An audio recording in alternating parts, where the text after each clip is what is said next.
আসসালামু আলাইকুম গাইস। তো কি বলবো, বলার মতো কোনো ভাষা পাচ্ছি না।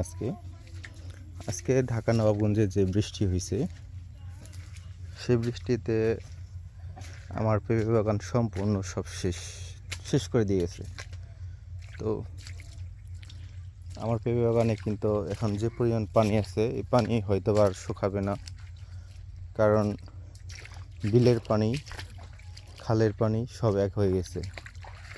তো এই যে বর্তমানে যে আমি হাঁটতেছি, পানি কিন্তু প্রচণ্ড গরম হয়ে গেছে, প্রচণ্ড গরম হয়ে গেছে। আমার প্রায় গাছ পড়ে গেছে।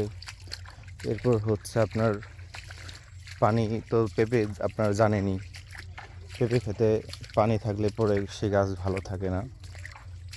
তো আফসোস, একটু অনেক কষ্ট করছিলাম, অনেক পরিশ্রম করছিলাম পেঁপে বাগানের জন্য, কিন্তু আমার পেঁপে বাগানটা শেষ পর্যন্ত হয়তো আর রাখতে পারবো না। আল্লাহ না চাইলে কোনো কিছু করার নাই। তো আমি যদি আপনাদেরকে একটু দেখাই যে আমার যে বাগানের যে নালাটা, এই হচ্ছে বাগানের নালা। তো বাগানের নালা এবং কি পেঁপে বাগান এক হয়ে গেছে পানিতে। তো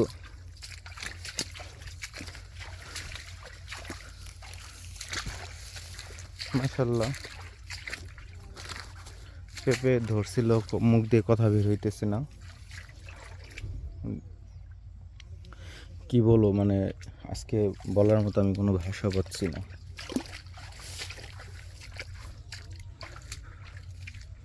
আমার কিন্তু আলহামদুলিল্লাহ প্রত্যেকটা গাছে কিন্তু বলা চলে আলহামদুলিল্লাহ খুব সুন্দর ফলন ধরছিল।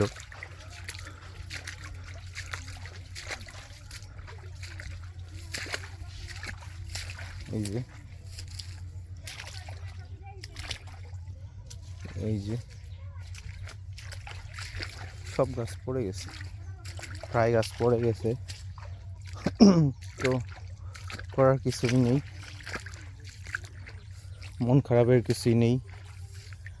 আমার রিজিকে যতটুকু ছিল ততটুকু আমি পাইছি, এর সাথে বেশি পাওয়াটা আসলে ভাগ্যে না থাকলে কোনো কিছুই হবে না।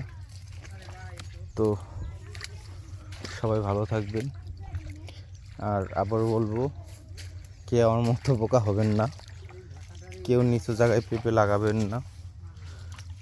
নিচু জায়গায় পেঁপে লাগালে কিন্তু সবার আমার মতো পরিণতি হবে। তো ভালো থাকবেন সবাই। আসসালামু আলাইকুম।